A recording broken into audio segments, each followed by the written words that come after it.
morning, everyone, and welcome to this evening's program. My name is Denise Jorgens. I'm the Director of International House here at the University of Chicago.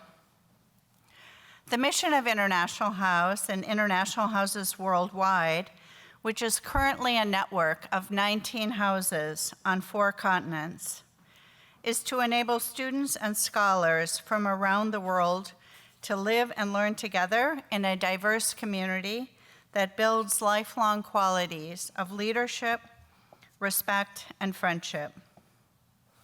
Here at International House of Chicago, this mission is achieved by daily interaction among our students and scholars, both through our residential population and our graduate programming through our Graduate Commons program, and through our broader student life activities and internationally focused public programs, such as this evening's event, which are designed to foster diversity of thought and experience.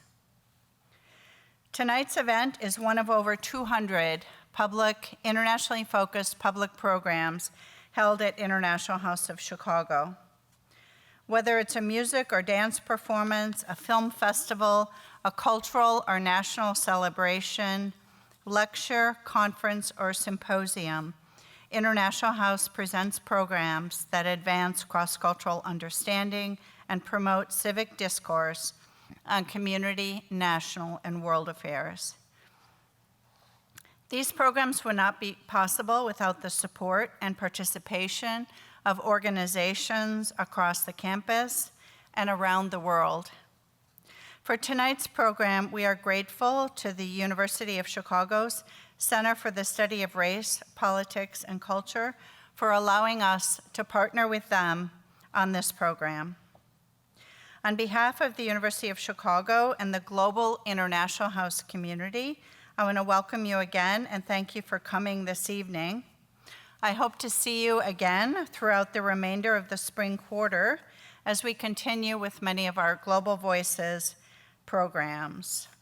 Information about upcoming programs is available on our literature table, and you are welcome and invited to sign up to receive our weekly e-bulletin. And now, before I introduce our next speaker, I want to just remind everybody that the copies of the book, Jose Antonio Vargas's book, is available for sale in the foyer by another of our partners, the Seminary Co-op Bookstore. And Jose Vargas has graciously agreed to sign copies of his book following the program, so that will be in the foyer. And now I'd like to introduce Professor Salikoko Mufwene to begin our program. He is a native of the Democratic Republic of Congo.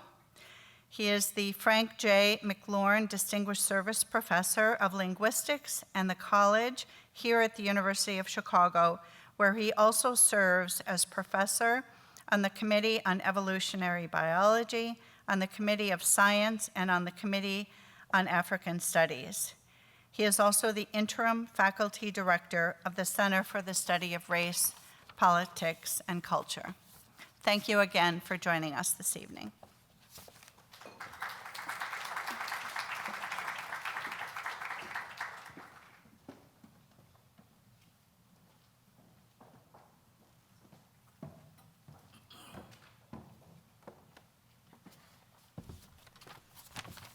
Thank you, Denise, for this excellent opening of the evening.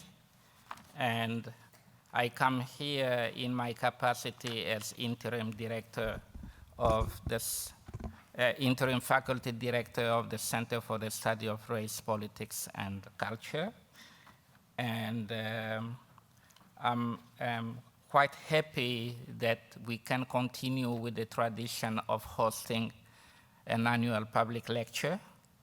And very grateful that for this year, we were able to get Jose Antonio Vargas to come as our speaker. I had a brief conversation with him while bringing him here to iHouse, and I can guarantee that there is a lot to learn from him about immigration, and the title as Master Narrative seems quite fitting.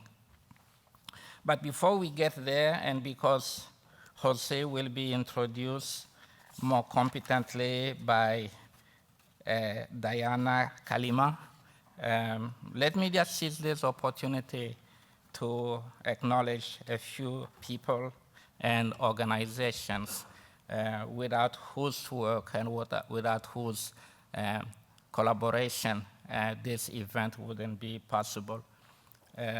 I'll start by recognizing the executive director of the Center for the Study of Race, Politics, and Culture, who does most of the work, who actually should be here, welcoming all of you. And there's Tracy Matthews. She's there if you can stand. You know. And she's been working on this event day and night, exchanging emails with different people, sometimes at 2 in the morning or 3 in the morning. So you can tell to what extent she's been invested in the success of the event. But also I would like to thank Denise Jorgens again.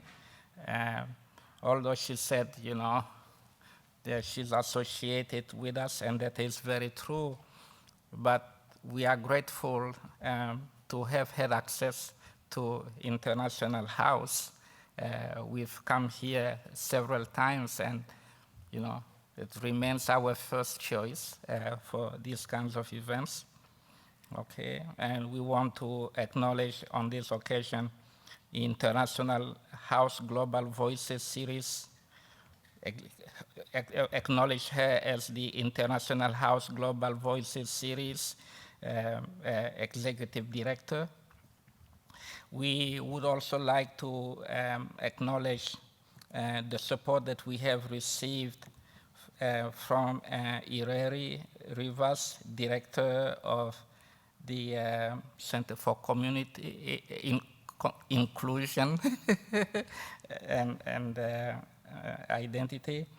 We would like to also acknowledge the Pan-Asia Solidarity Coalition, a Chicago Coalition for Immigrant Rights, and the Seminary Co-op bookstores who are there selling copies of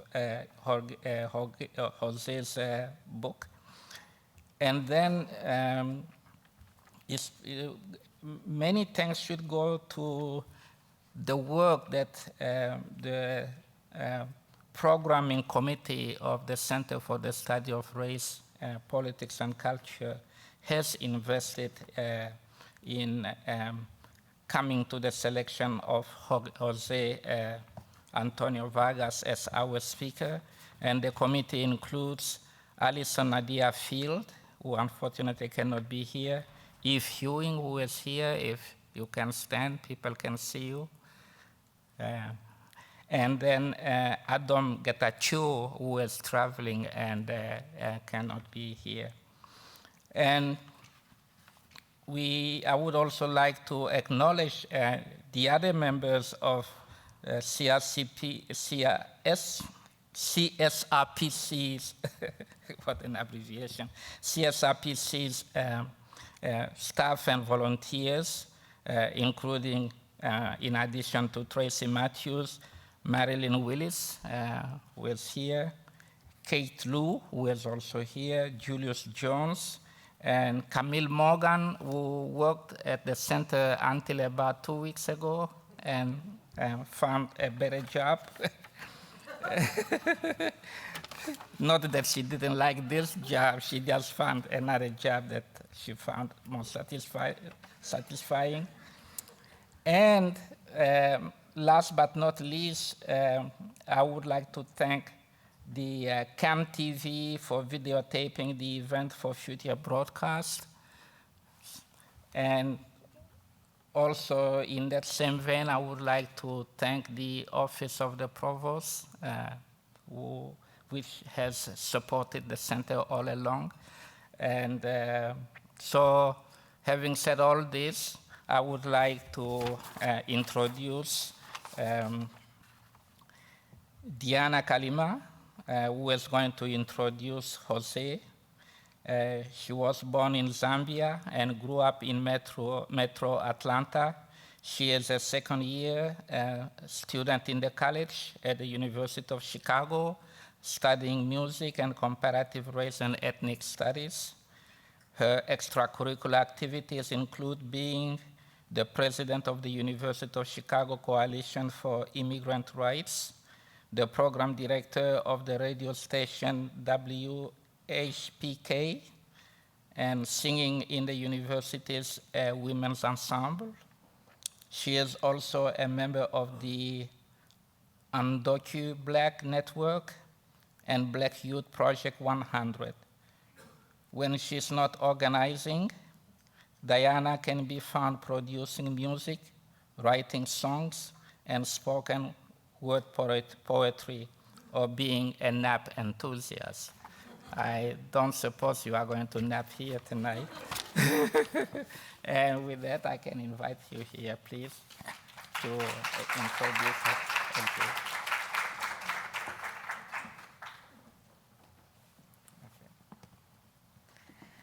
Hi, everyone. So thank you, Professor Sally Coco. I wrote a poem after reading Jose's book that I'd like to share with you all before I introduce him, and it's entitled Dear Jose Antonio Vargas. What do you do when you cannot travel back to that country or home or land? Separation separates you from your ability to cry or ache for the memories that simply are not there. What do you do when you're told to leave your emotions at the border? You place your mask ever so gently, appropriating the actions you see on your own TV that vilifies you, passing as an American to earn your citizenship box, to follow the master narrative. But that ever so gentle placement comes with a violence of drowning immigrant with your tears, an American, the makeshift lifesaver that buoys you out of the multiplicity of your identities. You're seeking this external validation your immigrant status won't grant you. As if immigrant is a covering that you can scrub off, as if your status is a record that can be expunged if you hold yourself to the standard of good example. If only you push more, do more, be more, in a system that was never created to see us, never created to validate us, never created to be our totality. As if a document only serves to complement the complement of good example, as if a document can append or amend a system that made us pretend that the exception was the rule. When our existence is politicized, we bloom rebelliously, bloom resiliently, and bloom relentlessly. What do you do when your dreams to bloom become dreams deferred? What do you do when you aren't lucky enough to have the lawyers holding a flame to melt ice? You live in that liminal space, subject to the ignorance that created your imprisonment, waiting for the ice that detains your humanity to thaw, praying that a change of status is like a change of state, thinking of metaphors because it provides for some semblance of control 3 letters to unite us into one. In the home away from home, grateful for the opportunities, but remembering you deserve better, deserving the chance to dream as hard as you work, not working to twist your tongue to unfamiliar jargon. Your love language is simply being left alone. And when you choose to talk, uplifting the margins of the margins and having the collective strength to stop hiding and start flourishing. We do it with each other because we can't do it alone. Organizing communities and building power, making a way out of no way to ensure our safety, humanity, and dignity. Making a home in a country founded on the freedom of movement, we each have a story. People throw labels on you, but you choose what sticks. So I ask you to define American, but remember, American doesn't define me. Thank you. And with that, Jose Antonio Vargas is a Pulitzer Prize-winning journalist, Emmy-nominated filmmaker, and theatrical producer. A leading voice for the human rights of immigrants, he founded the nonprofit media and cultural organization of Define American, named one of the world's most innovative companies by Fast Company. His best-selling memoir, Dear America, Notes of an Undocumented Citizen, was published by HarperCollins in 2018. Most recently, he co-produced Heidi Schreck's acclaimed play, What the Constitution Means to Me, which opened on Broadway this spring. In 2011, the New York Times Magazine published a groundbreaking essay he wrote in which he revealed and chronicled his life in America as an undocumented immigrant. A year later, he appeared on the cover of Time magazine worldwide with fellow undocumented immigrants as part of a follow-up to the cover story he wrote. He then produced and directed Documented, an autobiographical documentary feature film that aired on CNN and received a 2015 NAACP Image Award nomination for Outstanding Documentary. Also in 2015, MTV aired White People, an Emmy-nominated television special he produced and directed on what it means to be young and white in a demographically changing America. Among accolades he has received are the Freedom to Write Award from Penn Center USA and honorary degrees from Colby College and the John Jay College of Criminal Justice. Passionate about the role of arts in society and promoting equity in education, he serves on the advisory board of the Dream.US Scholarship Fund for undocumented immigrant students. A product of the San Francisco Bay Area, he is a proud graduate of San Francisco State University, class of '04, where he was named Alumnus of the Year in 2012. He also attended Mountain View High School, class of 2000. An elementary school will be named after Vargas and will open in his hometown of Mountain View, California this fall. So please join me in welcoming Mr. Jose Antonio Vargas. Can I have a copy of that? Thank you. Now I feel bad. She should give my speech. That poem was amazing. Thank you for having me here. I was just reminded, actually, about a month ago, coming here. Since coming out as undocumented in 2011, I've done about 1,400 events in 49 states. I go to as many Tea Party meetings I get invited in, and try to engage with as many Republicans and conservatives that want me in their space. But I forgot that one of the earlier events that I did when I didn't know how to speak publicly, and maybe I still don't, was actually right in this very school, at this very venue, in May 2012.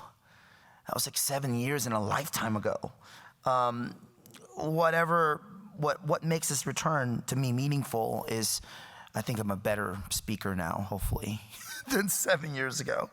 But that this event was hosted and is hosted by the Center for the Study of Race, Politics, and Culture.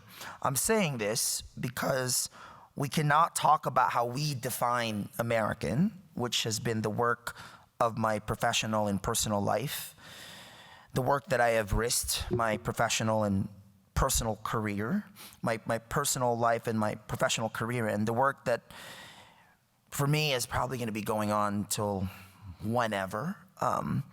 We cannot talk about this question of defining American without understanding the racial, political, and cultural context in which the conversation exists. So the first time I was here 7 years ago, I talked about this. Isn't that the most horrible photo you've ever seen? So before publishing this essay 8 years ago, around this time, almost 8 years ago, I spoke to about 20 lawyers, 20 immigration lawyers. All but one said, "You cannot do this." They told me that telling the truth, all of it, in this long 4,000-word article, will jeopardize my safety. They didn't know if I would get arrested or detained. And telling the truth, some of the lawyers said, will really limit your future. I remember a lawyer from Stanford University said to me, the moment you do this, the moment you come out, no one can employ you. Although we know that, people employ undocumented immigrants, right? They can't knowingly employ an undocumented immigrant, especially someone who did it in the cover of the New York Times Sunday magazine. But the more they said don't do it, the more it felt like I had to do it. And in the story, I just kind of jotted down the facts. I was born in the Philippines. When I woke up one day, my suitcase was packed. My mom said I was going to America. I didn't really know that was gonna happen. And frankly, when I landed at the Los Angeles International Airport, I thought I was in the wrong country because I thought America was Baywatch, Oprah, Michael Jackson, and Whitney Houston. And then I got to the airport and Oprah wasn't there and Baywatch wasn't there. Then 4 years after arriving here at the age of 16, I went to the DMV like any 16-year-old. And the woman at the DMV, when she looked at my green card so that I can get a license, she said, "This is fake. Don't come back here again." And when she said that, the first thing that came to my mind was that I'm not Mexican. Because even back then, in the spring of 1997, before there's Google, right, before Trump, right, this issue was already married to Mexican people. So I thought, wait, maybe because she thought my name was Jose Antonio Vargas, she thought I was Mexican, and I said to her, and she said, "It doesn't matter what you are, this green card is fake, don't come back here again." I got home, confronted my grandparents, to whom my mother sent me to live with, both of whom are naturalized US citizens, so I didn't think anything was wrong. My grandfather said, "Yeah, the paper's fake. Don't show it to anybody else. You're not supposed to be here." And then he said his plan in his mind was simple. I would work at the flea market as a janitor, and then I would find a woman to marry who's a US citizen, and poof, I'd become an American. I then told him that I was gay. So that complicated the plan. 7 months after this, my English teacher, Mrs. Dewar, said I asked too many annoying questions and I should do this thing called journalism. I had no idea what that was. I come from a family of construction workers, food servers, security guards. You know, no one wrote. We certainly didn't have books at home.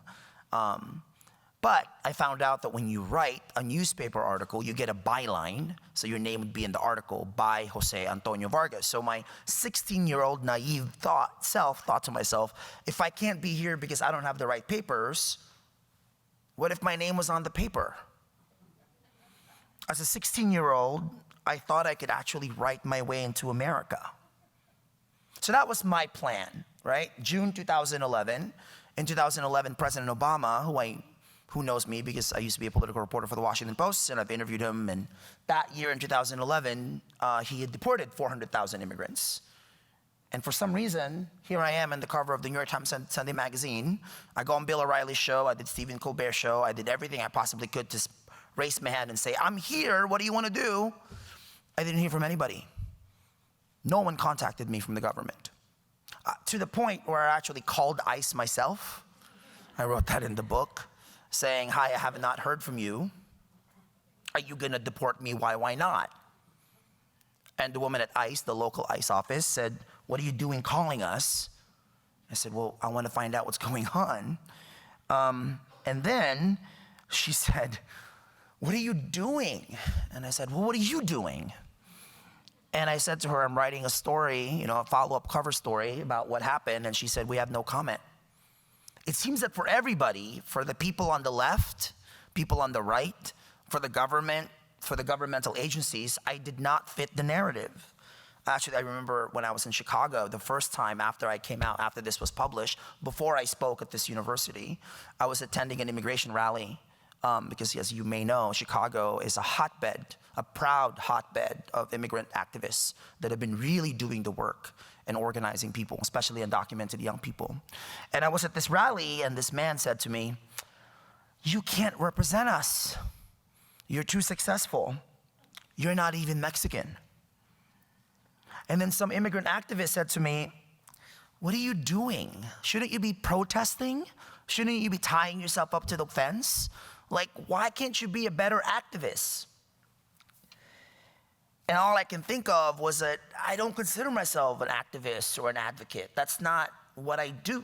I write, I make films, I tell stories.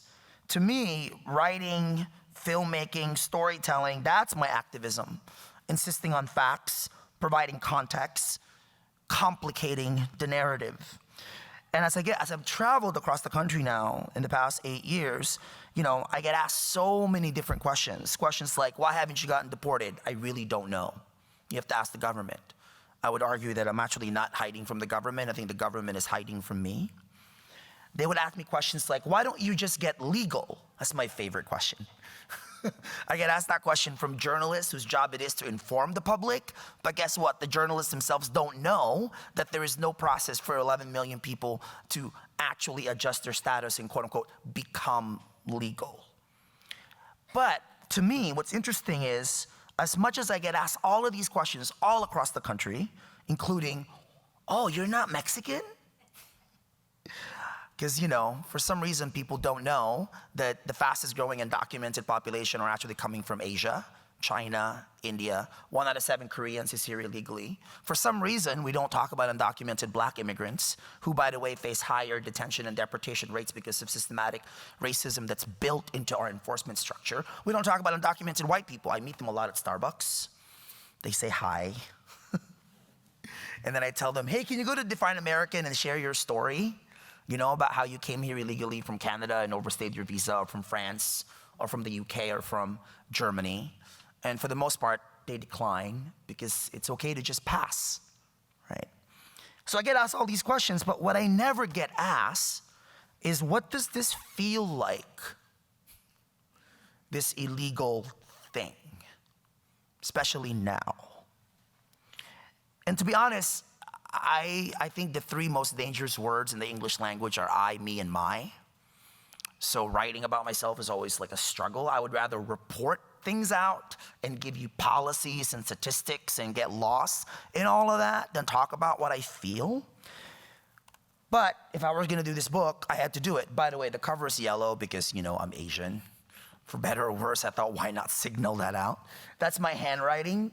That is not my fingerprint. That's a step too far for my 17 lawyers. You're probably wondering why Jose Antonio Vargas doesn't have an accent on the E. After I turned in the manuscript, the copy editor at HarperCollins, my publisher, said, hey, Jose, we should put an accent on the E. And I said, nope, Filipinos don't put accent on our E's. And she was like, well, why not? And I said, well, it's our way of rebelling against Spanish colonialism. She goes, that's not a response. I love copy editors. She goes, find a better reason. And so I contacted a linguist anthropologist at Stanford University, Anthony Rosa, who then told me that my name is because of Spanish colonialism. But after the Americans took over, after the Spanish-American War, when they got to the Philippines, the Americans' typewriters that they brought didn't have any accent marks. So my name is actually a combination of Spanish colonialism and American imperialism. And in writing this book, I didn't want to do a traditional memoir because, I'm only 38. Hopefully there's more life to live. What I wanted to do was just to kind of capture the essence of feeling. So my editor said, why don't you write the 20 most painful experiences of your life? Which I highly recommend, by the way. And then when I wrote them all down, I came up with 22. Everything in the list was about lying, passing, or hiding. You lie a lot. The little things you lie about, right? Like, how'd you get here? Where'd you come from? You lie to the big things. Like, I started telling people my mom was dead because it was easier to just say that than have to admit that she's alive, because then I can't really explain why she can't come here and I can't go there. And you lie to get jobs. You commit fraud because it's either I work at the flea market as a janitor under the table, or I commit fraud and write for the Washington Post, right? You learn how to pass. The biggest passing thing for me was when I found that I was here illegally, was to get rid of my Tagalog accent, because I thought in this country, if you have an accent that's not a European sounding accent, they think you're a foreigner. It's not cute. So thankfully back then, there was this thing called PBS, so I watched everything Bill Moyers was in. And then thankfully, Dr. Dre and hip hop and R&B was really hot in the 90s. So I thought if I could do Dr. Dre and Bill Moyers, I can pass. And then you hide a lot. You hide so much from the government, even in plain sight, that I think you end up hiding from yourself. And in the process of writing this book, Toni Morrison was probably the best and the biggest influence. When I was writing the book, when you write a book, structure is probably the most important thing. And I had to figure out, how do I explain in the book these different kind of systems that I've had to operate in. And then I remembered reading The Bluest Eye in 8th grade. Anybody here, can you raise your hand if you read The Bluest Eye? Okay, great. That wasn't the case in Lawrence, Kansas a few weeks ago. The Bluest Eye to me was like a puzzle. The way the book began, evoking the Dick and Jane and mother and father photograph from basic reading primers I knew nothing about. The way the book was structured, it was divided into 4 parts, each a season of the year. The way Morrison revealed the entire plot of the book on the very first page. Pecola Breedlove, the 11-year-old at the center of the story, is impregnated by her own father, and she will live and her child will die. The way Morrison used language, including the italics that opened the narrative, she wrote, "There is nothing more to say except why. But since why is difficult to handle, one must take refuge in how." The how of the story is this young girl believing that she's ugly, unattractive, unwanted. She took it all in, so much so that she wishes and she wants blue eyes. The why of the story really kind of haunted me. So why was Pecola wishing for blue eyes when she had black ones? Who told her to want blue eyes? Why did she believe them?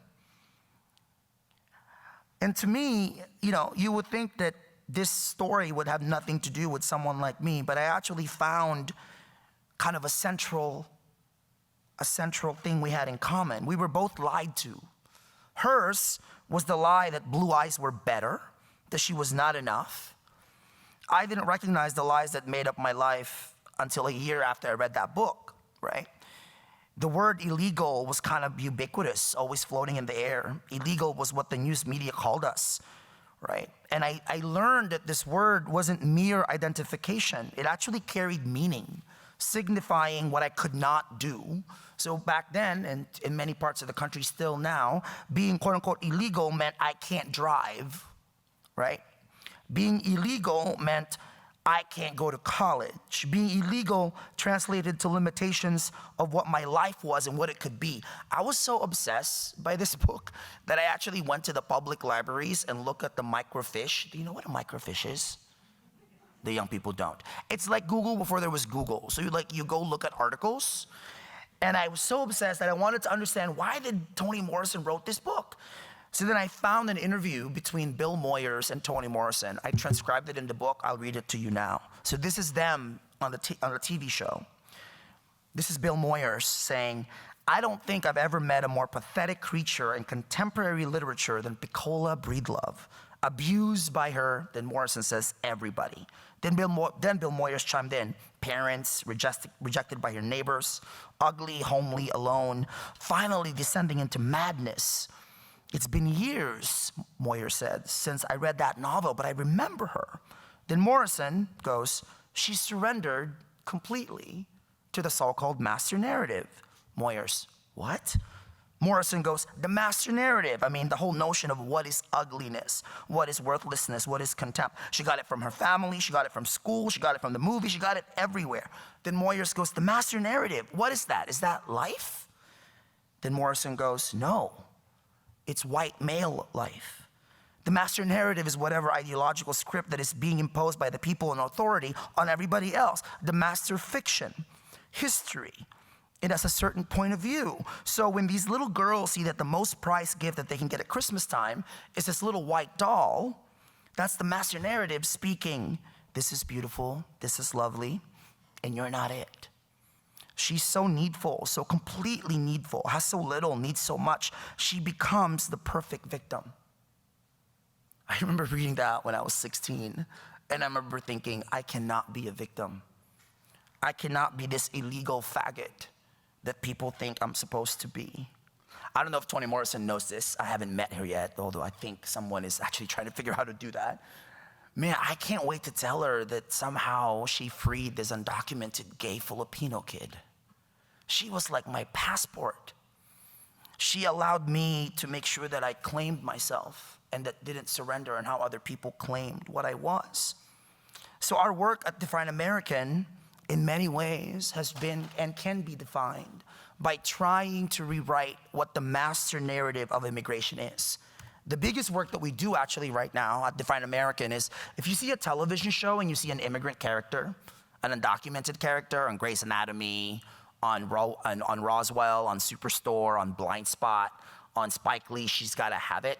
A lot of it is because actually our team at Define American talks and consults with writers, producers, and directors to better integrate more accurate, more humane immigrant storylines. So far, we've done about 55 of these television shows, right? So much so that Fast Company, the magazine, actually selected it as one of the top innovative companies in the film and TV department. What has been more challenging for us, ironically, because I'm a journalist, is news media. How do we change the master narrative of news coverage? When I knew that I was coming here, I was really trying to figure out what do I write for this event? And then, like some sort of a signal, this came. I don't know if you can see that. That's the cover of the Atlantic magazine, the cover of, I think this was the April cover. And this is an 8,000-word story, cover story, that, by the way, is published in the magazine called The Atlantic, that prides itself on having Abraham Lincoln as one of its early subscribers, right? And I don't know if you can see the headline, How Much Immigration is Too Much? It's written by a guy named David Frum, who's actually an immigrant from Canada and a naturalized US citizen. And he's a partisan pundit. He was a speechwriter for President Bush, who supported the Iraq War. In recent years now, since the Trump era, he's become one of the leading anti-Trump conservatives. And we like that. We like in Republicans who oppose Trump, we think that's like a cool thing to think, which is great. And I know him because I started reading him in the mid-90s, because I was really confused by what a Democrat and a Republican was. I couldn't really understand left and right, liberal, conservative. I didn't know. And he had a book called What's Right? The New Conservative Majority and the Remaking of America. So I know his work. So I started reading this cover story really anxious. And then the first paragraph, which I will read to you, hit.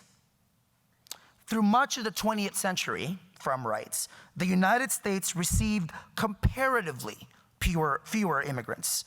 In the 60 years from 1915 until 1975, nearly a human lifetime, he points out, the United States admitted fewer immigrants than arrived, legally and illegally, in the single decade of the 1990s. That's the first paragraph of the 8,000 word. As someone who's written long stories, I kept waiting in the next 7,500 words for him to explain that the very reason why this country received fewer immigrants between 1915 and 1975 is because of this thing called the Immigration Nationality Act of 1924. The Immigration Act of 1924 that effectively banned immigration from Asia and set a total immigration quota of 165,000 for countries outside of the Western Hemisphere. The country received fewer immigrants because we were actually letting fewer immigrants, and no immigrants at all, coming from Italy, Greece, Poland, and other Slavic countries. That's why there were fewer immigrants. According to the U.S. Department of State Office of the Historian, the purpose of this anti-immigrant act was to preserve the ideal of U.S. homogeny. That never came in the article. What he did, though, in the article was make arguments that hate groups have been making for years, if not decades. They got so excited, the hate groups, that they even tweeted out an article. The guy, Peter Brimlow, he's a self-described white nationalist writer from the website Videre. And when this cover story came out, he tweeted that this is the kind of story that they've been telling for years, but never got the platform that The Atlantic got, right? This was the print cover. The online cover, because they like clickbait. If liberals won't enforce borders, fascists will. That was confusing to me because I think, as I understand immigration history, liberals have also been detaining and deporting immigrants since we created the detention system, especially during the Clinton and Bush years. So which liberals is Frum actually talking about? I have to tell you that this article was so, for me, triggering, such is the word, that we actually ended up saying at Define American, if the news media does not report the facts and provide context, then fascists will. The fact is, and I'm sorry to say this as a journalist, most of the mainstream media, not only national outlets like The Atlantic, but actually also local organizations like Chicago Tribune, they get so much wrong about this issue and so many facts that they just kind of ignore. Like the fact, for example, that undocumented immigrants pay billions of dollars in taxes. Last month was tax season. I wrote a book, I made a film, so I made money. I wrote a check so big, I think I should be a Republican, right? And I wrote the check to the Department of the Treasury, which, by the way, cashed the check like 5 days later. I find it so interesting that the IRS take billions of dollars from undocumented workers, and they take the billions of dollars from us to what? Help detain and deport us? By the way, do you know this figure? Is this the kind of statistic that you hear on the liberal, progressive, quote unquote, NPR, or the New York Times, or the Washington Post? Certainly not on Fox News. Certainly Rush Limbaugh doesn't want to talk about this, right? Why don't we talk about the fact that in this country, you can't separate undocumented people from documented people, right? I'm Filipino, a lot of Filipinos in Chicago, as you know, by just going to O'Hare Airport. So we're like the Italians of Asia. We have huge ass families. So in California alone, there's 34 relatives that I have. Of the 34 relatives, everybody's either a US citizen, because they're born here, naturalized, or a green card holder. So I'm actually the only one of 34 in California who's undocumented. So you can't separate the families from each other. But to me, context is really, really important here. Now, I actually made this slide specifically for you. Check this out. Between 1776 and 1966, that's kind of the Ellis Island era, the era before ICE, right? Mostly the era before Border Patrol, which was created in the early 1900s. 42 million immigrants moved to America, mostly from Europe. 42 million. I like to go on Bill O'Reilly's show because that's how Republicans invite me. You know, when he used to have a show. And Bill O'Reilly, I remember one time on TV, he said to me, my great-great-grandfather who came from Ireland did it the right way. And I said to him, wait, what right way? Didn't the Irish just show up? They didn't have a visa process. There was no green cards. They showed up. There was a potato famine. So 42 million, but guess what? Between 1966 and 2016, the same era that my own family got here, we added 45 million people. You know what the main difference is? Most of them did not come from Europe. The majority of them come from Latin America, from Asia, from the Caribbean, and from Africa, and from the Middle East. That is the very, very distinct difference. And I have to say, you know, in this country, we like to talk about immigration, who gets to come to America and who gets to become, we cannot talk about immigration, who gets to come to America and who gets to become American without discussing race, especially in a country where the qualifications of US citizenship depended on race. The first time we established who could be a US citizen was in 1790, and the only people who could be US citizens were free white people of good moral character. In this country, we cannot talk about immigration without discussing race, because in this country, especially in this country, African Americans who were not immigrants had to migrate north to escape violence, widespread lynching wrought by racist, segregationist, and legal policies. They also fled in search of economic opportunities. A recent obsession of mine, by the way, has been studying the Great Migration, what some people call the Great Northward Migration, or the Great Black Migration, the movement of 6 million African Americans out of the South to the North, right? By the thousands. Here in Chicago, apparently, many, many people who came here from the South came from the state of Mississippi. We cannot talk about immigration, who gets to come to America, who gets to become American, without acknowledging the fact that the Irish, the Polish, the Germans, the Greeks, the Italians, wait, isn't this where they filmed my big fat Greek wedding? Yes. All of those groups were actually once considered ethnic. We recently found this really interesting statistic. I made this film called White People for MTV a few years ago. I don't know if you've seen it, it's on YouTube. But when we were filming, we found this family in Brooklyn, in Bensonhurst. And I like them because they're an Italian family in a community that has now become much more Asian. And I spent about a week with them filming, and Angelo, the dad, I'll never forget, he said, well, I don't understand why these Chinese people, we say hi to them, you know, we try to be good neighbors, but they can't talk to us and they don't want to talk to us. Why can't they just speak English, Angelo said. And then I found out, hey, Angelo, how long did your dad take to speak English? Oh, it took him a while. So why is it okay for your dad to come from Italy to take a while to learn English, and yet the Chinese, it's taken them, I don't know, 5 years, 10 years? Why is that a while? So what is this about? Far too often, the data and information we get about immigrants, documented and undocumented, come from sources with their own political and politically and culturally racist agendas. So this is from a group called Numbers USA. I don't know if you can see this ad. It says the government should stop protecting criminal illegal aliens in sanctuary cities. So this got about 18,000 likes. Numbers USA spends millions of dollars in advertising, putting this kind of content in the news feeds of millions of Americans. At Define American, we have a Sources Matter campaign that actually calls on journalists that when a group like Numbers USA does this, right, how do you describe them?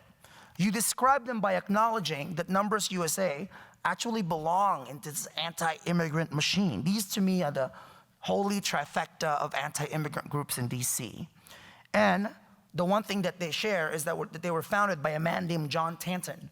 They have millions of dollars, by the way, that they've been spending on having studies, right, to say that we are more inferior, having studies that say that we mooch off society, having studies that say, wait a second, America's too full. The same arguments that David Frum was making in his story. This is just one quote from the founder of the organization. Can the minorities who are going to inherit California run an advanced society? I know the term minorities to me too is kind of off, because you know, in the state of California where I'm from, the minorities actually make up the majority, right? Now, mind you, this is what he thinks. In the cover story that Frum wrote, he actually said, the Immigration Skeptical Center for Immigration Studies estimates that it costs 12 times more to resettle a refugee in the United States than to house, feed, and provide work for that refugee in his or her safest neighboring country. Now, I don't know if you're going to trust the Center for Immigration Studies for that. Is it any surprise that one of the leaders of that organization says this? That Haiti's so screwed up because it wasn't colonized long enough? Now, when organizations like The Atlantic or the New York Times or the Chicago Tribune, when they use the Center for Immigration Studies as sources, do they name them? Do they say that they have white nationalist agendas? Do they say that the Southern Poverty Law Center actually describes them as hate groups? Unfortunately, they don't. At Define American, we actually did a study that before Trump was elected, the New York Times, the Washington Post, the LA Times, USA Today cited those hate groups 16 times. And since in 2018, the first half alone, last year, they were cited 102 times. So this is reportage, right?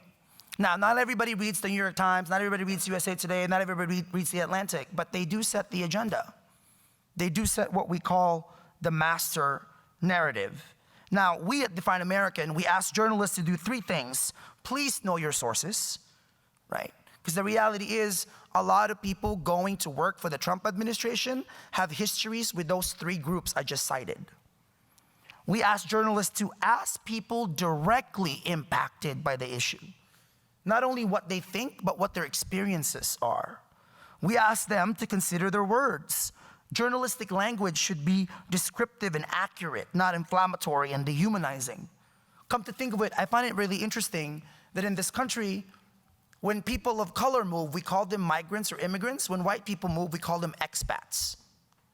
What is that about? Now, as consumers, as news consumers, we ask you to do three things. Please know your sources. So when the Center for Immigration Studies get quoted, you're gonna go, wait a second, where did that come from? Second, know your history.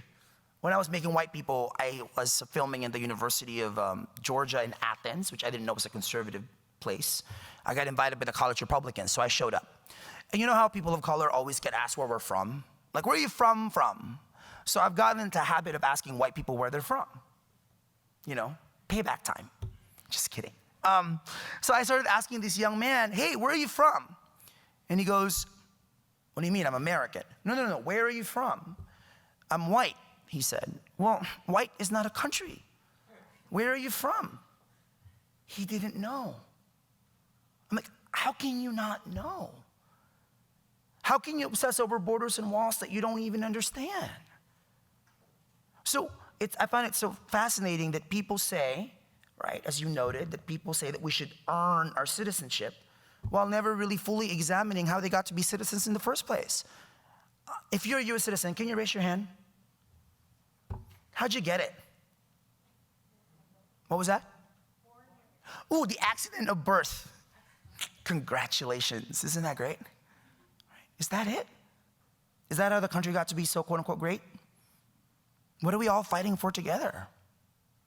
Now, these to me are really deep questions. And I would argue that some of this, I don't think we have the language for quite yet. When I was writing my book, the hardest thing to really write about was them. You know, Sunday is Mother's Day, which is like my least favorite thing. That's my grandmother, that's my mom. So my grandmother moved here in 1984, became a naturalized U.S. citizen in 1994. My grandmother has seen her daughter, my mom, I think 6 times since then. Because I've actually offered multiple times for hey, Lola, grandmother in Tagalog, just go to the Philippines, I'll pay for it. And somehow my grandmother, you know, she has a hard time going to the Philippines. You know what she has an easier time doing? Going to Macy's and buying my mom tons of makeup. Right? It's almost as if we don't know how to say, we don't know the language of loss and separation, that we would rather just buy stuff. You know? That's my mom. So I haven't seen her since she put me on a plane when I was 12. So that's 26 years this August. I can't leave. If I leave, there's no guarantee they'd let me back in. I don't want to use the word stuck, but that's kind of what I'm dealing with. My mom has been waiting 16 years to come here in a tourist visa. I mean, she come here legally. She has 2 more years to left. She can't come on a tourist visa, by the way, because she's not a college graduate and she doesn't own property. So what does that tell you about class and race and that how it plays into a role in all of this? I can't really describe the loss of 26 years. So it's easier for me to just buy my mom iPhone stuff. It's easier to just support her every month. I send an allowance like a lot of immigrants do. It's easier to just, you know, hide behind all that. When I was writing the book, there was no hiding from it. So actually, I don't know if you've read the book, some of you have read it. The book ends with her. I thought it made sense that she was the last person you hear from because my life doesn't make sense without her and without the choice she made. Lastly, this was actually one of the hardest things to write in the book was this dedication page thing. So clearly my mom, and to every American who has ever welcomed me in this country that had never needed papers and laws to treat me like I was a human being. But then I started thinking about the work. What is the work? The work is that the reality is there's 258 million migrants in the world. That is the largest movement of people the world has ever seen. If you add the consequences of climate change, I don't even know to what that number would balloon to.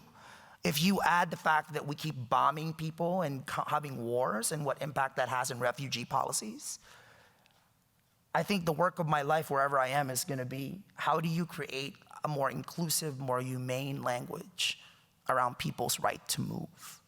That Toni Morrison quote, I love that quote. We die, that may be the meaning of life, but we do language. That may be the measure of our lives. Thank you for having me here.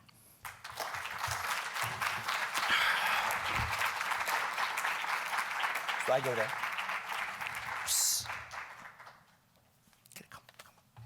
I think we're having a Q&A here. So.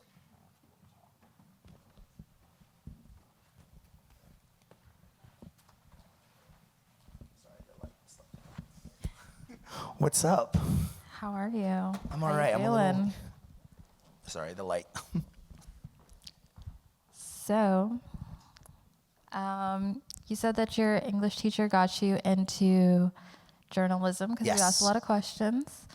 How much control, or would you say influence, did you have over the media portrayal of undocumented immigrants at the various publications that you worked? Nothing. I feel really guilty about that, actually, because I spent like 13 years of my career in newsrooms running away from immigration stories. Like whenever there was an immigration story, I made sure that I wasn't anywhere near the vicinity where anybody could assign the story to me. Because I was afraid the moment I read about it, I was gonna get found out.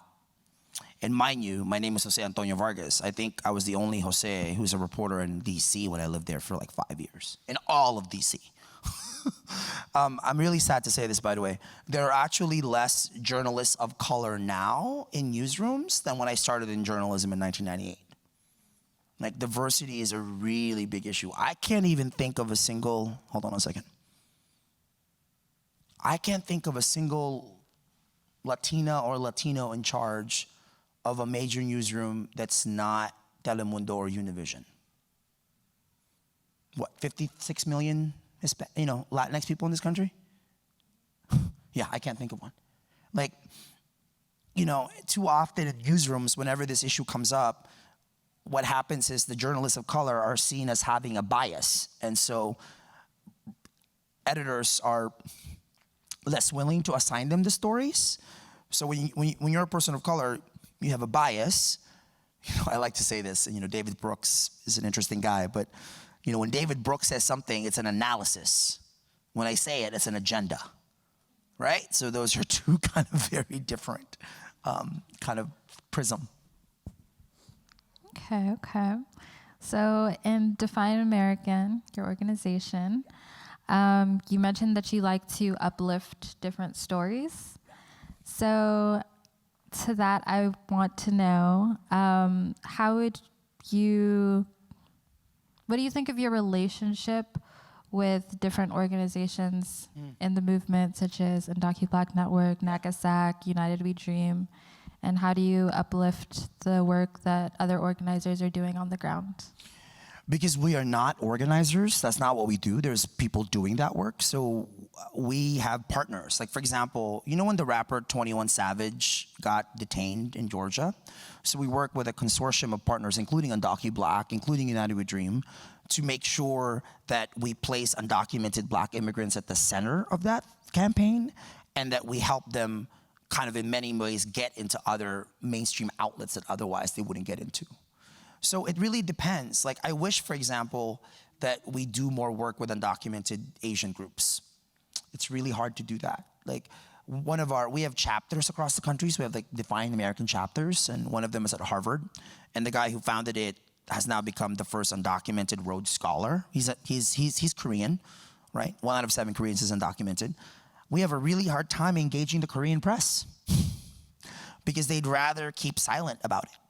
Like, they don't really want to necessarily keep talking about the fact that there are undocumented Koreans in the country. So for me, the challenging actually thing is to work outside of traditional immigrant groups. So one of the events I was really proud about at Define American, so we hosted the first ever convening of Native American tribal leaders and undocumented leaders at the Kennedy Center for 2 days, 2 years ago now. And the title of the convening was Land and Citizenship. I wish we did a better job engaging working class Black and white Americans. So we're trying to figure out how to effectively do that. The executive director of the organization actually is in Louisville, Kentucky, who's a Baptist minister who grew up in Appalachia. And I remember when we hired him, some people said to me, "What are you doing hiring a Southern white guy to run your organization? He should have been Latin." I'm like, well, I hire Latin people too, and Black people, and we need everybody. Right? Like, I'm a firm, like, that's why we're called Define American. We didn't say Define Immigrant. I feel really strongly that intersectionality sounds sexy when you talk about it, but putting it into work is really hard. And I'm committed to actually putting that into work. Awesome sauce. I think it's really important to acknowledge that immigrants don't look just like one idea of what we all may think. With that being said, I'd like to open it up to the audience. Does anyone have any questions? Please, somebody ask me a question or else you're going to make me nervous. Yeah, what's up? Yeah, there's a mic, man. Hello. Hi, Diana. So first of all, just thank you for coming. And I watched your documentary in 2012. That one. Yes. Yeah. I'm an undocumented student, person from Africa, from Kenya. I was born there. Came when I was 3. And that documentary, in a lot of ways, changed my life because it gave me the freedom to be able to share the fact that I was undocumented to a lot of people. So just thank you for that. Oh, thanks, man. My question is, how do you deal with the death and loss or just the loss of the time with your parents, and just the distance? How do you deal with those feelings? Like, do you have a counselor, or like, how do you deal with those, those emotions that you probably have to bury? Like, how do you deal with that? Okay, wait, don't go anywhere. How do you deal with it? See, I'm sorry, I'm a journalist. I can't help it. It's fine. Probably just bury it. What's that? Just bury it and like just deal with it because I have other stuff to do. Isn't it amazing how much we distract ourselves from kind of the central things? So I've always known that I was depressed. And then I saw a doctor who said that I'm just a productive, depressed person. Like, meaning I deal with the depression by doing as many things as I possibly can. So when I wrote the book, one of the things I had to do was not to do anything else but write the book. I wasn't doing pre-production for a film. I wasn't raising money for that. I did one thing for 7 months, write the book, which was the hardest thing I've ever done. Because then I had to deal with everything that I had to, what did you say? Just bury. Yeah. But I have to tell you though, I never had therapy before because, I grew up watching Frasier. And I thought Frasier screwed up and he's a therapist. So like, what's the point of seeing a therapist? I just never saw one. And so the book is probably the closest to therapy I ever got. It's probably the biggest gift I'd given myself, was to actually just put on the page how I feel and not run away from it. Mm. Does that make sense? Yeah. So that for me has been the biggest therapy. The other thing is to be kind to myself. Like, I've stopped feeling guilty.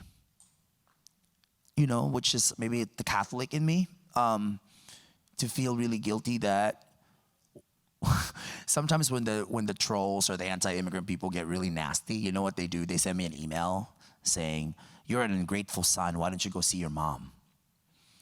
Like, why don't you want to go see your mom?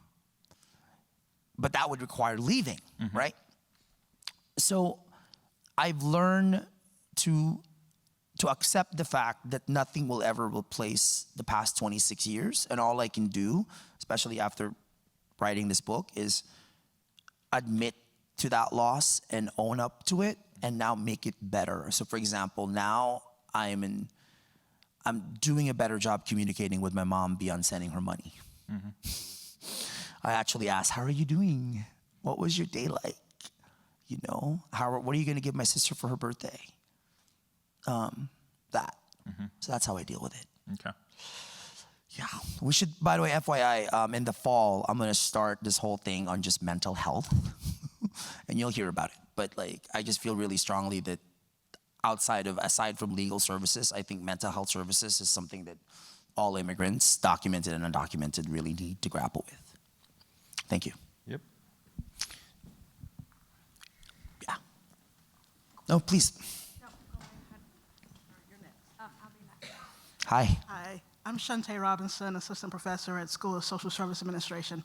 And I love that you bring in Toni Morrison, and I would like to bring in Audre Lorde. Yes. That the master's house will never the master's tools will never dismantle the master's house. Yeah. So in your work, when you're talking about redefining or rewriting or reframing the master narrative, in your opinion, can we do that using the master's pens?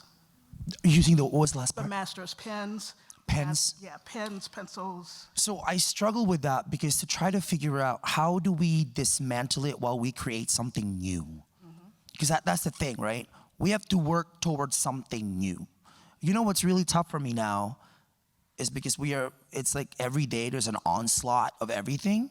And I feel like everyone has gotten this very dystopian view of what's happening, that we're not really imagining what we're not offering a vision. So what does that vision look like? So for us, so I mentioned all of our consulting TV work, right? A lot of that is happening because most writers' rooms are white, right? Like newsrooms, right? It's not a difference really. Actually, wait a second. Which is worse? I don't know.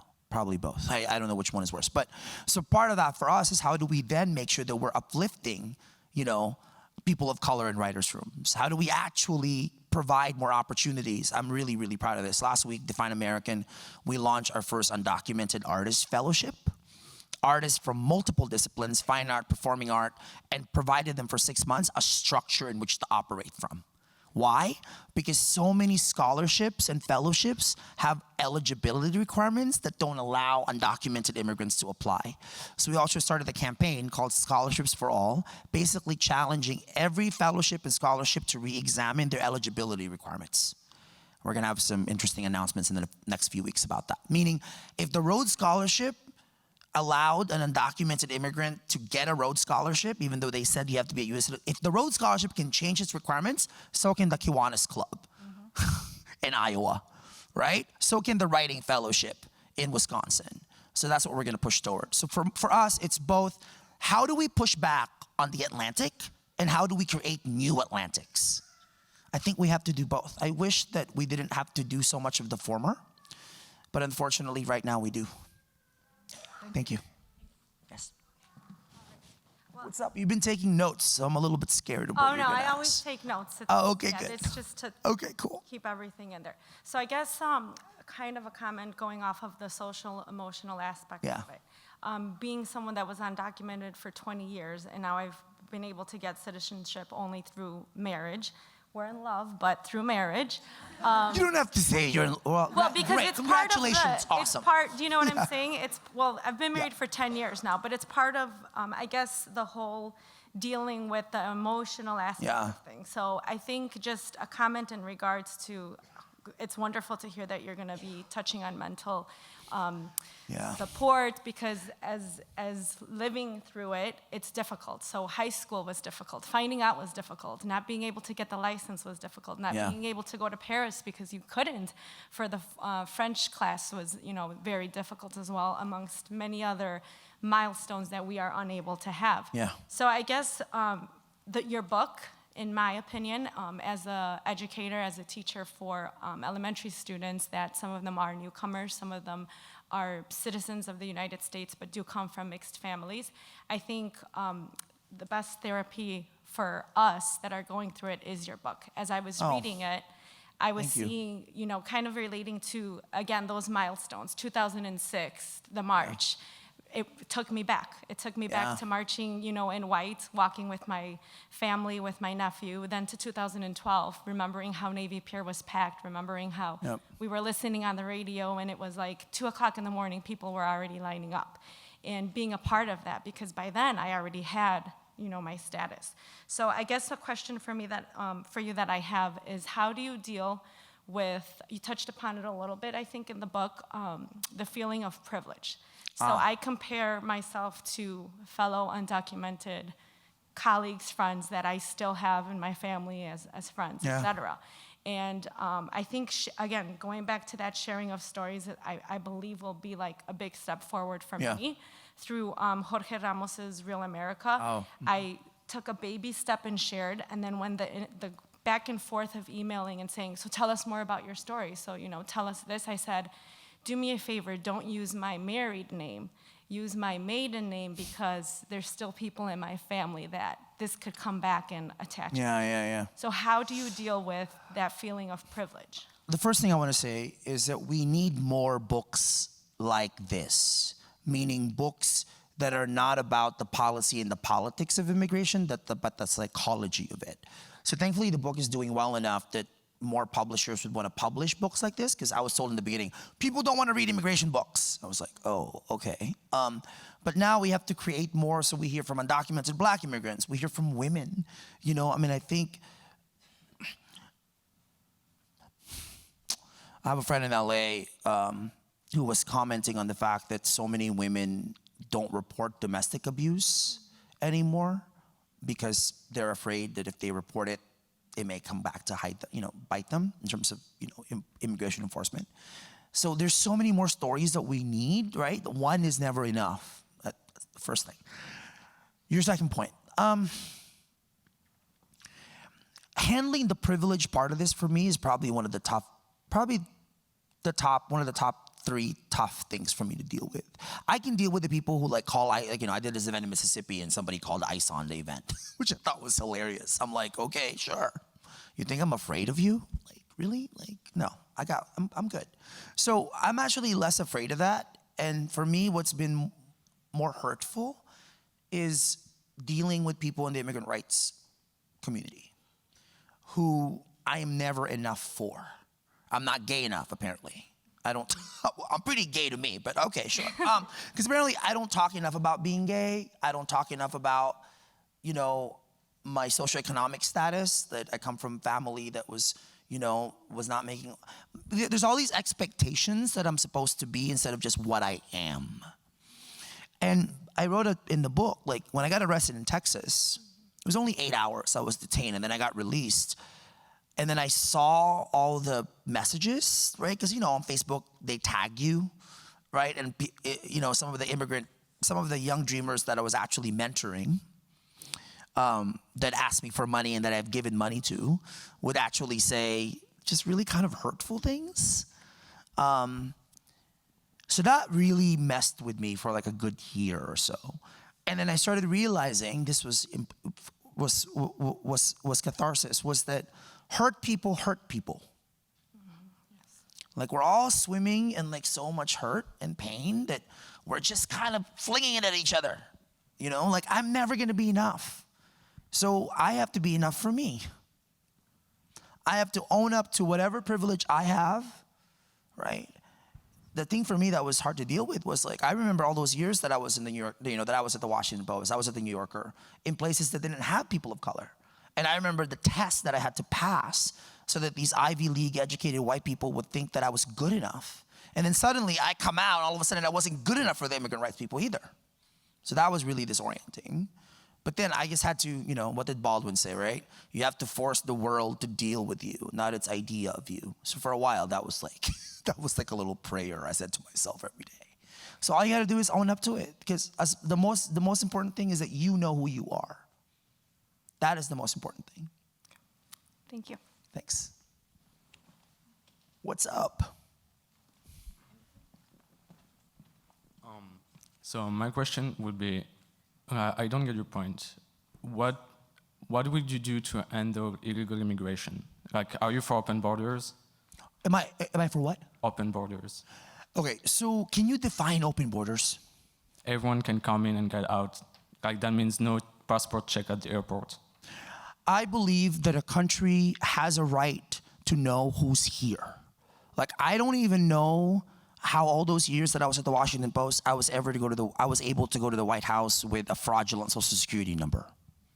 I remember once I got assigned to cover a White House state dinner for the Japanese Prime Minister, and you had to go through security, and I was like, they're gonna find out. So if we really care about security, we have to know who's here, right?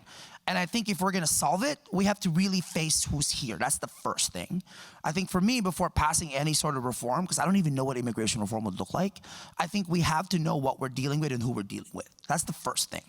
The second thing is understanding how do we create policies that respect our own history while trying to figure out what's fair for people. I would argue, for example, that it's completely unfair, right, that we keep people in this kind of state of purgatory. Right? So one example, only 12 states allow us to drive, Illinois being one of them, right? If I'm in California where I'm allowed to drive, my license from the state of California is not valid in the state of Illinois. Does that make any sense? No. So what is that about? Lastly, before I can hear that you want to have a follow-up, open borders. And I've been thinking a lot about this because my next book is probably going to be about the global implications of this. I find it so interesting that my iPhone can travel to more places than I can as a human being, right? It can be manufactured in China, delivered to Cupertino, headquarters of Apple, end up in New York where I buy it. Why is it that technology and gadgets are borderless, and yet people who are trying to work are not? Like, what is that about? Open borders, kind of David Frum's cover story, right? Like, how much immigration is too much? It assumes that most people would move given the choice. I would actually argue the opposite. I would argue that most people would stay in their countries if they could stay. So how can we do that? How can we, for example, provide whatever we can provide to countries so that they don't have to come to this country just so they can make a living? So that to me is the conversation. Or you have a follow-up question? No, that was about like. Oh, okay. Why do you think a rich country would have to develop poor country? Oh, can you say that again? Why? What? Why do you think a rich country would have to give money to poor country? Because how did the country get rich? Imperialism, What was that? colonialism, imperialism, like empires. Well, let me give you an example. So when I was arrested in Texas, I was detained with little boys. So it was really hard to look at them. So all I could do was look at their shoes. And you know what their shoes were? Adidas, Nike, and Reebok. So meaning the globalization of products, right? Companies, corporations, right? Have taken advantage of globalization to make money off industries and people. So I think trying to understand how we, you know, the number that I brought up, 258 million migrants. So what rights do those people have under a globalized economy to make a living? Yeah. That is a big question for me. I don't think it should be a question of rich or poor. I think it should be a question of what is a fair way for people to make a living? Yeah, but like, for example, so I come from a socialist country, I come from France. And so why would my parents have to pay taxes that go to our government, that French government gives to poor country to develop themselves, instead of going in social security or things like that, that my parents can benefit from? Benefit from what? I'm sorry, benefit from? So why my parents should pay taxes that benefits other countries instead of the French citizens? And what are these other countries? I know, we give money to former colonies. Well, to me, a lot of that too is the history of Europe, right? Like I find it so interesting that it was certainly open borders for the French, you know, for the British Empire and for the Spanish Empire and for all these countries to take over the rest of the world so they can build their industries, right? So if that was okay then why is it not okay now for people? Because the world changed, like things were okay before, things are not okay now. Yeah, but I would argue though that I think, you know how some people say that we're living through like a global migration crisis? Yeah. I actually don't think so. I think we are living through the natural progression of history. Meaning if French people can go to Algeria, right? Why can't Algerians go to France? We can go to Algeria without a passport. What was that? You can go to Algeria without a passport. No, meaning the history in terms of who colonized whom and who imperialized what country. We can have, if there are any other questions, I'll give you my card and we can keep having a conversation if you want. Okay. But thank you. Any other questions? How much time do we have left? What do you think? 5? Okay, great. Go ahead. Hi. Hi, my question is about engaging invisible immigrants and what you've learned about that. So I guess I'll give a little bit of history about myself. I came here documented, but like you shared, I live in a family that is mixed in terms. What was that? I live in a family that is mixed in terms of documentation, and as like deportations have increased, it feels like things aren't being discussed in the Caribbean community, in the African community, until they start hitting home, right? And so I think I read somewhere between 7,000 and 9,000 immigrants, African and Caribbean, have already been deported and or detained. And that's probably an undercount too, by the way. I think Right. that's an undercount, yeah. And it's not being discussed No. in any of these communities, to my knowledge. Yeah. So my question is, I understand why people are quiet about it, because there's a huge amount of shame, but I am curious about what lessons you've learned in terms of trying to engage invisible immigrants. So let me just say this, because having come out of 2 closets, and I have no more to share with people closet-wise, I've learned that you can't really push people, right? Like when they're ready, they're gonna be ready. Like I remember we heard from this guy, oh my God, Bamba John Bamba, who's an actor who was in the Black Panther movie. And I guess he had been researching immigration groups, and then he contacted us 2 months before Black Panther was gonna come out and said, I'm undocumented, I'm in the Black Panther movie, help me. So we actually build this entire camp. We work with Undocumented Black. We build this entire campaign to have a conversation about being an undocumented Black actor in Hollywood. And the silence that greeted us was pretty deafening, right? Like, they want to talk about, that wasn't part of how Hollywood wants to see Black people, especially white Hollywood. It was so interesting. So, but the only thing we could do was to try to make sure that Bamba John was happy with how we were presenting the campaign with him, right?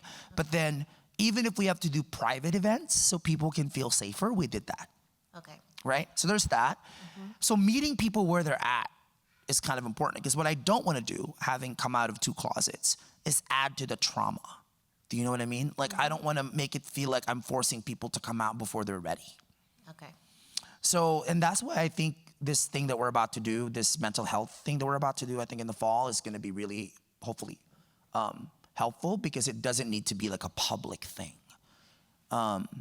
which I think is important even now, you know, like that people can feel like they can get help without other people knowing it, right? And without kind of the stigma of being public. Okay. Thank you. Thank you.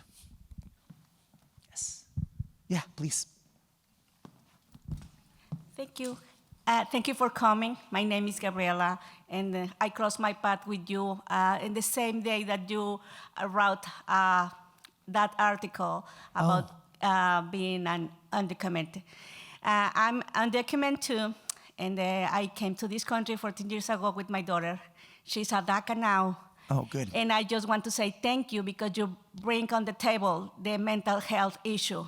My daughter struggles every single day with this, stressful to be deported, because this administration finished the DACA program, and she has 2 more years to stay legally in this country. But thank you so much for bringing on the table the mental issue stuff. Is so important. I deal every single day with this situation, and I really feel very connected with you and all the DACA people who has the same issue. Oh, thank you so much. Thank you for saying that.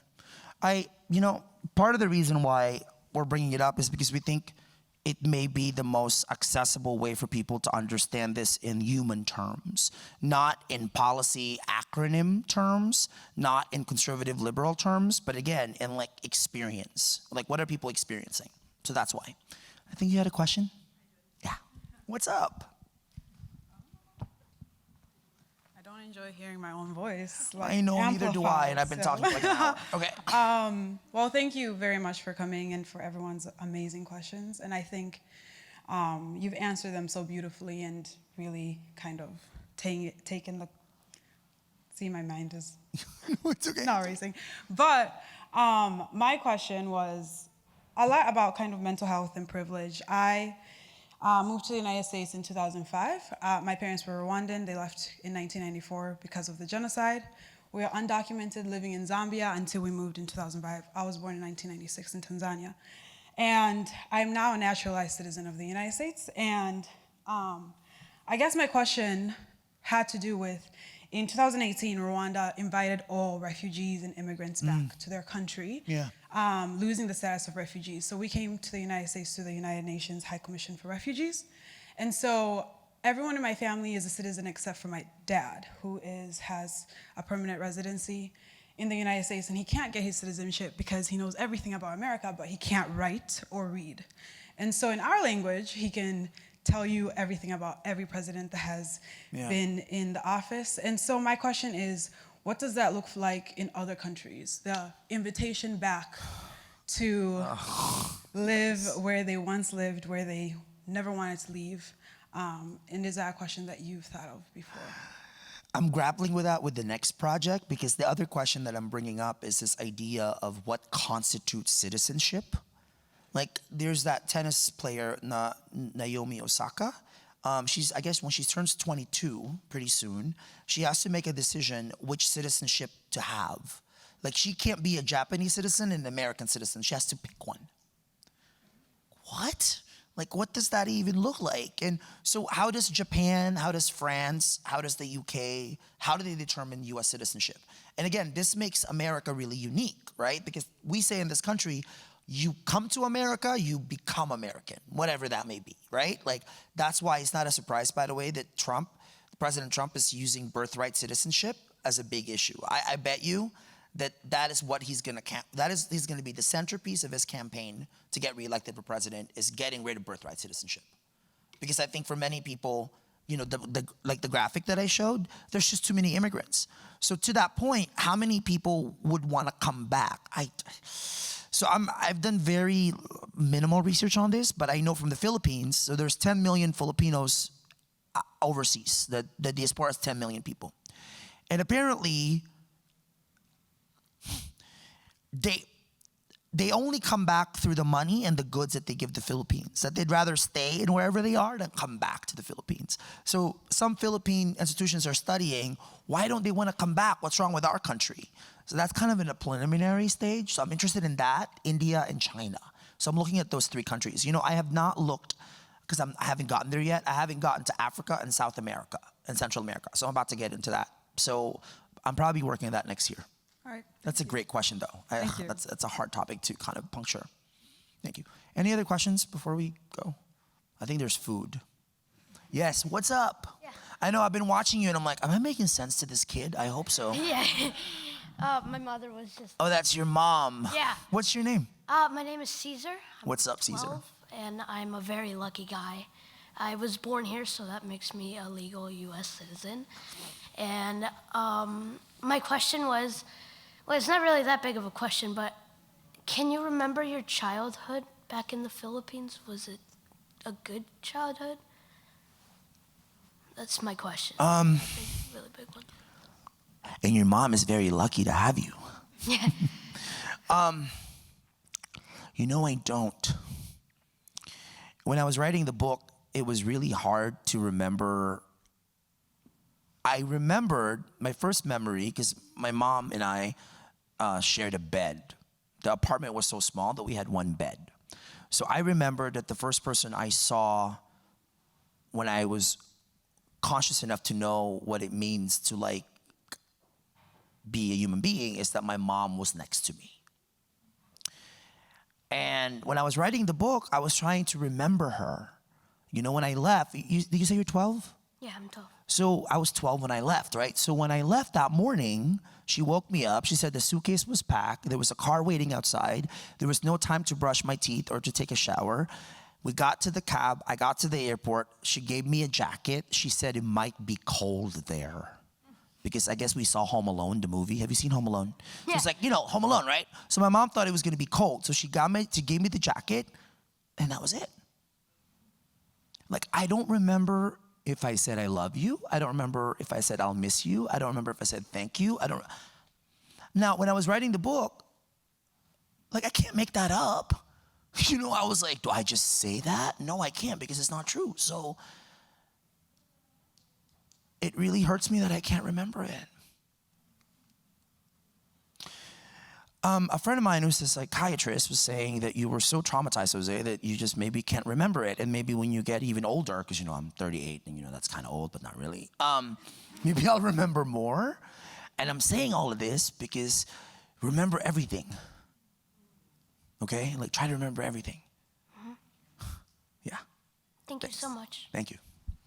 Thank you, everybody, for your lovely questions and for coming out. And thank you